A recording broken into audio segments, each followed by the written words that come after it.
Me llamo Emma Carter. Tengo 35 años. El día que mi esposo me dijo, «Esta casa ya no es tuya», pensé que estaba bromeando.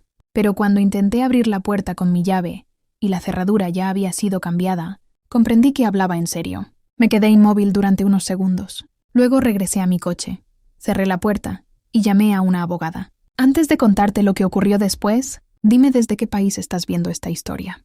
Conocí a Daniel 9 años antes. Yo era arquitecta y él trabajaba como asesor financiero. Era atento, educado y siempre encontraba la manera de hacerme sonreír. Después de 2 años de relación nos casamos y empezamos una vida que parecía perfecta. La casa donde vivíamos la había comprado antes de conocerlo. Era el resultado de años de trabajo y de una pequeña herencia que me dejó mi abuela. Nunca pensé que ese detalle pudiera convertirse algún día en el centro de una batalla. Los problemas comenzaron tan despacio que no los noté. Daniel insistía en revisar el correo antes que yo. Decía que quería ayudar con las cuentas. Poco después empezó a guardar todos los documentos importantes en un archivador que mantenía bajo llave. Cada vez que preguntaba por un papel, respondía con calma: «No te preocupes, yo me encargo». Y yo le creía. Una tarde regresé del trabajo antes de lo habitual. Escuché a Daniel hablando por teléfono. «Solo necesito un poco más de tiempo. Ella todavía no sabe nada». En cuanto oyó mis pasos, terminó la llamada. Sonrió como si nada hubiera pasado. Yo decidí no hacer preguntas. Fue un error. 2 semanas después, recibí una llamada del banco. La empleada quería confirmar una cita relacionada con mi propiedad. Le respondí que no había solicitado ninguna cita. Su silencio me puso nerviosa. Con voz seria me pidió que visitara la oficina del registro del condado lo antes posible. Fui esa misma tarde. La funcionaria buscó mi dirección en el sistema y cambió de expresión. Imprimió varios documentos y los colocó frente a mí. En la primera página aparecía mi nombre. Debajo había una firma muy parecida a la mía. Pero no era mi firma. Seguí leyendo. El documento otorgaba un poder legal para administrar mi vivienda. El representante autorizado era Daniel Carter. Sentí que el suelo desaparecía bajo mis pies. Apreté las hojas con fuerza mientras una sola pregunta daba vueltas en mi cabeza. ¿Qué más había hecho mi propio esposo sin que yo lo supiera? Aquella noche regresé a casa con los documentos escondidos dentro de mi bolso. Antes de entrar respiré profundamente y me prometí una sola cosa. Daniel no podía descubrir que yo ya sabía la verdad. Él estaba en la cocina preparando la cena. Sonrió como siempre y me dio un beso en la frente. «¿Cómo estuvo tu día?» «Normal», respondí. Mientras cenábamos, habló de un viaje para el verano y de unas reformas que quería hacer en la casa. Yo apenas podía escucharlo. Cada palabra sonaba diferente después de haber visto aquellos documentos. Cuando terminó la cena, se fue a la ducha. Aproveché esos minutos para entrar en su oficina. Nunca antes había revisado sus cosas. Siempre respeté su privacidad, pero esa noche ya no existía la confianza. El primer cajón estaba cerrado con llave. El segundo también. Solo el tercero quedó abierto. Dentro encontré varias carpetas con facturas, contratos y un sobre color marrón sin ninguna etiqueta. Lo abrí lentamente. Había copias de mi pasaporte, de mi licencia de conducir y de antiguos estados de cuenta del banco. Todo estaba perfectamente ordenado. Entonces encontré una memoria USB. La guardé en el bolsillo justo antes de escuchar que Daniel apagaba la ducha. Cerré el cajón y salí de la oficina como si nunca hubiera estado allí. Dormí muy poco aquella noche. A la mañana siguiente llevé la memoria USB directamente al despacho de la abogada Laura Méndez. Conectó el dispositivo a su computadora y comenzó a revisar los archivos. Después de unos minutos dejó de mover el ratón. Su expresión cambió por completo. «Emma, tienes que ver esto». En la pantalla aparecieron varios documentos escaneados. Había copias de mi firma pegadas digitalmente sobre diferentes contratos. También había un archivo llamado Transferencia Final. Laura lo abrió. Era el borrador de la escritura con la que Daniel pensaba registrar la casa, únicamente a su nombre. La fecha prevista era dentro de apenas 10 días. Sentí un escalofrío recorrer todo mi cuerpo. «Si el banco no te hubiera llamado por error», dijo Laura, «probablemente nunca habrías descubierto este plan hasta que fuera demasiado tarde». No podía creer lo que estaba viendo. El hombre con quien había compartido 9 años de mi vida había preparado todo con meses de anticipación. Y lo peor era que aún no sabíamos si alguien más estaba involucrado. Laura cerró la carpeta digital y me miró fijamente. «Desde este momento, cada movimiento que haga Daniel puede convertirse en una prueba. No lo enfrentes. Déjalo creer que todavía controla la situación». Asentí en silencio. Pero en mi interior ya había tomado una decisión.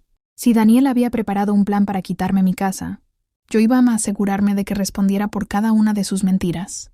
Los siguientes 4 días fueron los más largos de mi vida. Cada mañana me despertaba junto a Daniel fingiendo que todo seguía igual. Él sonreía, me preguntaba qué quería desayunar y hablaba de planes para el futuro. Yo respondía con normalidad, aunque por dentro ya no confiaba en una sola palabra que salía de su boca. Mientras tanto, Laura trabajaba sin descanso. Solicitó los registros del banco, los documentos del registro de la propiedad y el historial de las firmas electrónicas utilizadas en la supuesta autorización. El viernes por la tarde recibí su llamada.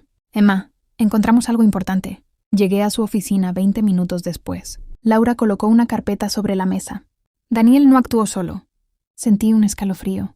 Dentro había varias transferencias bancarias realizadas durante los últimos 6 meses. Todas terminaban en la misma cuenta. Una empresa llamada Westbridge Consulting. ¿Qué es eso?, pregunté. Laura respiró hondo. No es una empresa real. Solo existe sobre el papel. Fue creada hace 8 meses. Seguimos investigando. El supuesto director era un hombre llamado Kevin Ross. Pero al revisar los registros descubrimos que Kevin era el primo de Daniel. Nunca había oído hablar de él. El dinero salía poco a poco de una cuenta conjunta que Daniel administraba. Cantidades pequeñas. $1,000, 800, 1,500. Lo suficiente para no llamar mi atención. Pero durante meses la cifra había crecido hasta superar los $80,000. Me quedé sin palabras. Pensé que ya conocía toda la verdad. Estaba equivocada. Laura abrió otro documento. Hay algo más. Era un contrato de compraventa. La casa ya tenía un comprador interesado. Si la transferencia de propiedad se completaba, Daniel pensaba vender la vivienda apenas 2 semanas después. Todo estaba preparado. Incluso había recibido un adelanto por la operación. Sentí un vacío en el pecho. No quería creer que el hombre con quien había compartido 9 años hubiera planeado cada detalle con tanta frialdad. Laura cerró la carpeta. Ahora tenemos pruebas suficientes para detenerlo. Pero quiero esperar un poco más. ¿Por qué? Porque aún no sabe que estamos investigando. Si intenta dar el siguiente paso, lo hará pensando que nadie sospecha de él. Y eso nos dará la prueba definitiva. Asentí lentamente. Aquella noche regresé a casa. Daniel estaba sentado en el sofá viendo televisión. Me sonrió como siempre. Tengo una sorpresa para ti. Lo miré en silencio. Sacó una carpeta azul del cajón de la mesa. Solo necesito que firmes unos documentos. Son un trámite sin importancia. Al ver aquella carpeta comprendí exactamente lo que estaba ocurriendo. Había llegado el momento que Laura y yo estábamos esperando. Y esta vez, respiré hondo y tomé la carpeta azul entre mis manos. Daniel sonrió. Solo son unos documentos del banco. Fírmalos y listo. Abrí la primera página. Era exactamente lo que Laura había imaginado. Entre varios formularios comunes había un documento que autorizaba la transferencia total de la propiedad. Levanté la vista y sonreí. Claro, pero primero quiero leerlo con calma. Por primera vez vi a Daniel perder la tranquilidad. No hace falta. Ya revisé todo. Prefiero leerlo. Su sonrisa desapareció. En ese instante sonó el timbre de la casa. Daniel frunció el ceño. ¿Esperas a alguien? Sí. Abrí la puerta. Laura entró acompañada por 2 detectives de la unidad de fraudes financieros. Uno de ellos mostró su placa. Señor Daniel Carter, necesitamos hablar con usted sobre varios documentos relacionados con esta propiedad. Daniel dio un paso hacia atrás. Intentó cerrar la carpeta, pero ya era demasiado tarde. Laura colocó sobre la mesa copias de la firma falsificada, los registros bancarios, la memoria USB y el informe que demostraba que el supuesto notario nunca había existido. El detective habló con voz firme. También tenemos pruebas de que intentó vender una propiedad utilizando documentos falsificados. Daniel intentó explicarse. Todo fue un malentendido. Nadie respondió. Durante varios segundos solo se escuchó el silencio. Finalmente bajó la cabeza. Sabía que todo había terminado. Semanas después, el tribunal declaró inválidos todos los documentos falsificados. La escritura de la casa permaneció únicamente a mi nombre. Daniel aceptó un acuerdo judicial por fraude y falsificación de documentos. Perdió su licencia profesional y recibió libertad condicional, además de la obligación de pagar los gastos legales y la restitución correspondiente. El divorcio se resolvió pocos meses después. La casa siguió siendo mi hogar. La primera noche que dormí sola sentí un enorme silencio. Pero por primera vez en mucho tiempo también sentí paz. Meses más tarde cambié las cerraduras. Pinté las paredes del salón y planté un árbol en el jardín. No lo hice para olvidar. Lo hice para recordar que ningún engaño dura para siempre. Hoy, cuando alguien me pregunta cuál fue la decisión más importante de mi vida, no respondo que fue comprar aquella casa. Respondo que fue atreverme a defenderla, porque las personas pueden traicionar tu confianza, pueden mentirte durante años, incluso pueden intentar quitarte todo lo que has construido. pero nunca deben quitarte el valor para luchar por lo que es tuyo.